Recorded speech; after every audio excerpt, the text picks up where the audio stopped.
world. Kristina Roulo reporting live from the Kia Center on Victory Sunday. Tonight's showdown at the Orlando Magic men's basketball team's home arena was nothing short of thrilling, with an intense matchup that went well into overtime. In tonight's matchup, the Chicago Bulls clashed with the Orlando Magic, ultimately falling short in overtime with a final score of 107, Bulls 114 Magic. Tonight's game at the Kia Center saw the third highest attendance in franchise history, igniting an electrifying atmosphere fueled by the passionate Orlando Magic fan base. The energy in the arena was palpable, adding an extra spark to an already thrilling matchup. Stay tuned for a breakdown of the game's key moments from the Magic coach and key players on this hard-fought battle tonight. As always, we appreciate your support for our sports report. Don't forget to stay connected with us on social media and share with the excitement of friends and fans. I'm Kristina Roulo, Legacy Maker, Sports Network. Had not played some minutes, came in and stepped up huge. I'm proud of this group for the way in which they continue to battle and continue to fight. Specifically on Roulo Batase, one of those guys that hasn't played in a little bit. Obviously, we know he did for you earlier in the season, but for him to enter in that point of the game, what went into that decision, and just what did you make of his performance down the stretch and in overtime? By committee, I'm so proud of him and our coaches for just always staying the course and being an unbelievable teammate, no matter what's going on. He worked out and played this morning. He got himself ready to go. The coaches had him ready to go with the game plan. He just did great things out there. Extra possessions, offensive rebounds, blocked shots, great screens, all the things that we know he's capable of doing. And I think just changing the game up tonight was something that we needed to do, and he came up big for us. Cole also kind of needed one of those nights as well, and to see that tonight, 11 rebounds, 14 points. What just has impressed you with how he's continued to stay with it and letting it come to him, and even if he isn't finding it on the offense, he's still finding a way to contribute for the team? I think that's the beauty and the energy of this group. I mean, the two people that you just named, that we just talked about, Goga Batase and Cole Anthony, two gentlemen that have, been in, been out, not necessarily made all the shots or whatever you want to say, but there's a resiliency about both of them. And that's the makeup of this team. Guys that are going to keep fighting no matter what's happening, whether they're in rotation or not in rotation, they're going to stay ready. And they're going to do what's right to help this team find a way to get a win. Coach, tonight Jonathan Isaac's 25 minutes was the most that he's had in a game since December 30th, 2019.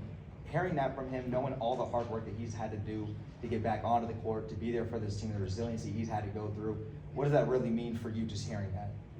We're going to keep using that same word about this Orlando Magic basketball team, resilient. It's a resilient group of young men that are going to do whatever is necessary to find a way to push for each other and get the win.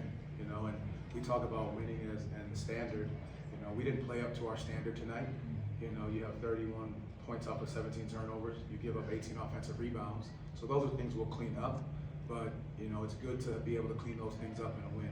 We'll continue to get better and grow from this. Seemed to take over in the fourth quarter, kind of willing you guys back in the game. He's, I think, had 3 30-point games here in the last couple of weeks. What's been maybe different about him since coming back from the injury? What have you seen from him to be more aggressive like this?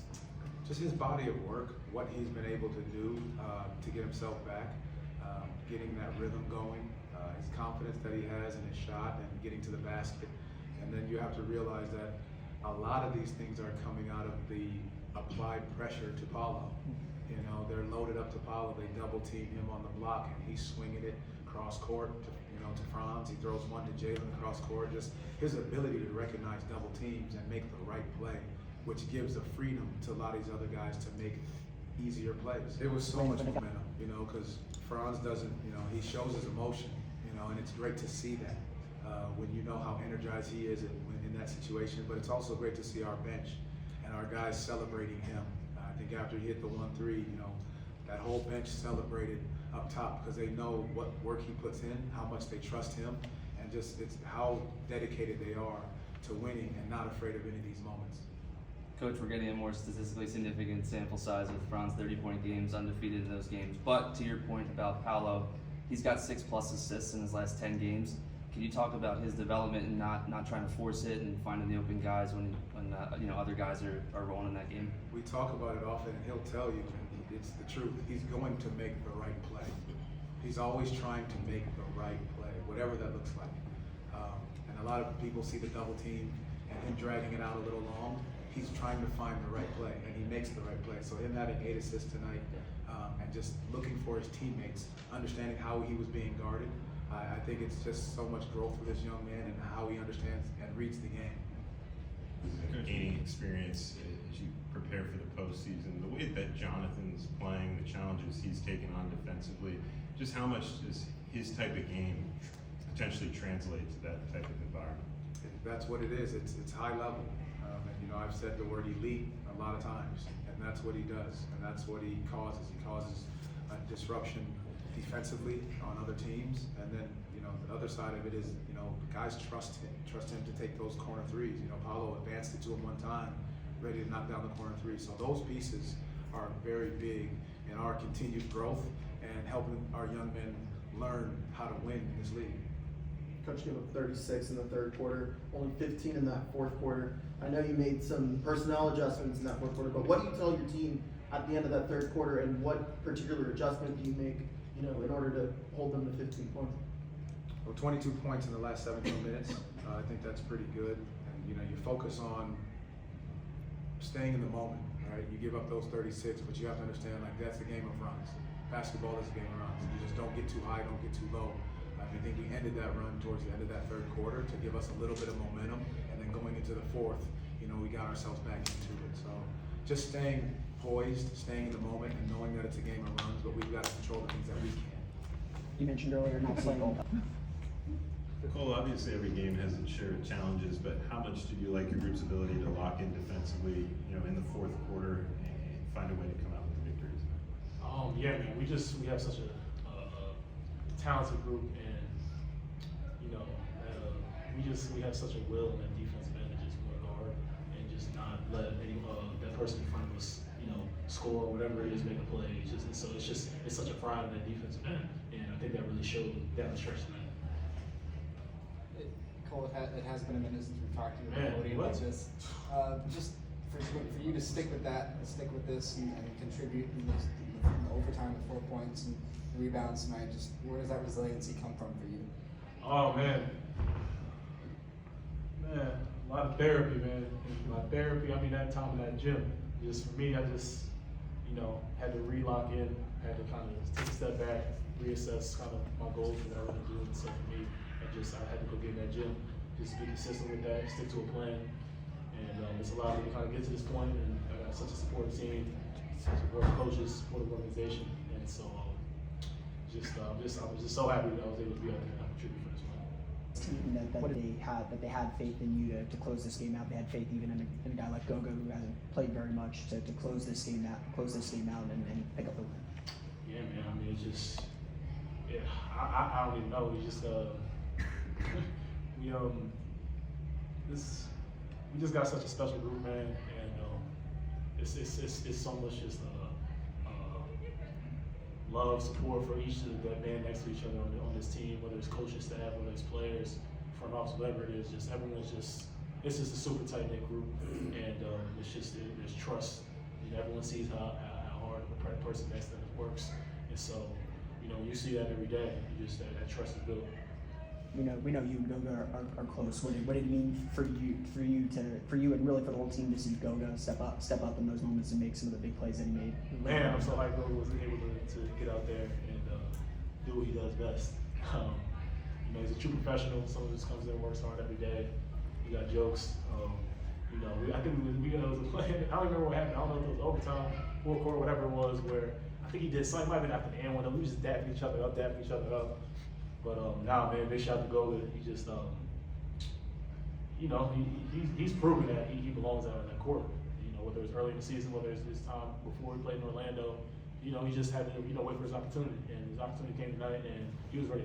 That's all he can do. And where that confidence kind of took a second gear, and you kind of started feeling yourself a little bit. I don't know if it was any specific moment. I mean, maybe I had a little turnaround jump shot in the third quarter. I think maybe fourth quarter. I don't really remember, but maybe at that point. But you know, just had to get that engine revving again. It's booming. It's a V8. That would be 12. Shoot. Cole, you have a lot of guys who take pride in defense, as you mentioned, but Jonathan Isaac, just how special does he continue to be on that end of the floor? So we got a defensive belt we started giving out to the team, and like the last couple games we haven't done it just because it's just gonna stay in his locker. You know, like there's probably maybe 2 guys, 3 guys on this team who could give him a run for his money. In Jalen Gary, maybe Wendell. That it ain't going nowhere. I told him I think earlier this week. I said, Jonathan, I said, you're the best defender I've ever seen in my life. I told him that, and I'm like, you know, you're lucky we're not on separate teams. I mean, you're lucky we're on the same team because I would be your matchup nightmare. But he's just, it's incredible. Like, I don't want to take away from what he does. Like he's literally like 1 through 5, moves his feet, guards the post, anticipates, got a quick twitch, like just the most versatile defender I've literally ever seen in my life. Guarding off the bench with double-digit rebound. What's the secret to that? Man, for me, I just, you know, I'm pretty decent athletically. I think I can jump pretty high, and then for me, I think I felt like I got a knack for just kind of, you know, tracking where the ball's going to be. Just trying to, you know, I'm not the biggest guy out there, not the tallest, not the most athletic, but like for me, I just like, all right, I see how this shot's going up. Let me try to predict where the ball's going to go off the rim, and just try to track the ball. And you know, look, rebound is part of defense. I get that rebound. They don't get another opportunity to score. We're going back the other way. The way the game was going, and we somehow found a way to win the game. We were down the whole game. Somehow found a good lead in the fourth, and went into overtime and started overtime really well. And yeah, I think like you said, defensively, I think second half and in overtime we played a lot more physical, got a lot of stops, and I think when that happens, we just have a better vibe about our team, better rhythm offensively, and then I think we got to work on turnovers, not throwing the ball away so much. I think we sometimes make it a little harder on ourselves, give the other team easy opportunities, but yeah, huge win for us. Yeah, very physical. They do a great job of not having a lot of people in the paint, making it tough. You really got to move the ball and move bodies to get good looks. And yeah, super physical game, super intense game, and it went into overtime. So I'm gonna definitely enjoy Super Bowl tomorrow. Not thinking so much. Yeah. So each team presents its share of challenges, but how much do you like your group's ability in the fourth quarter to lock in defensively and really carry it through to overtime to come away with victory tonight? Yeah, it was huge. You know, even when they had moments of, you know, hitting us back, you know, I just felt like we stayed so resilient, so locked in, so together. And for us to close out this win with the circumstances of being down early and coming back and fighting, it was phenomenal. You played the most minutes since 2019, 25 tonight. Just how do you feel physically? I know we've talked a lot about getting your legs back under you and whatnot, but how do you feel after tonight's performance? In a very physical game. Yeah, no, tonight was a challenge. It was extremely physical, banging with Booch and drumming down there. But I felt good, definitely tired towards the end there, but glad I was able to, you know, stick it out, stay on the floor, and you know, obviously win. See, we talked about on that end, but all those offensive rebounds tonight, just what's the timing and what goes into grabbing that many offensive rebounds and then putting yourself in the right spot? I felt like my timing was off. I missed that one at the buzzer there. I missed time to jump, but yeah, just trying to do whatever I can to you know, be of service and help to the team. If that's offensively, defensively, and you know, I had a decent matchup with, you know, DeRozan guarding, so I tried my best to get on the offensive glass, and it worked out. Obviously, closing with a little bit of a different lineup than usual. What does it say about Goga being ready to come in at the end of the game when he hasn't really played very much in the last couple? Yeah, it's honestly amazing. You know, I think we really, you know, are the luckiest team when it comes to having 3 extremely capable bigs, and to have you know, what people call a third string big that can close out games and go on the run that Goga had early in the season to, you know, help us continue to win games. It was crazy. And so, I told him, he made himself some money early on in the season. He continues to show it with his ability to, you know, come in and drive. Just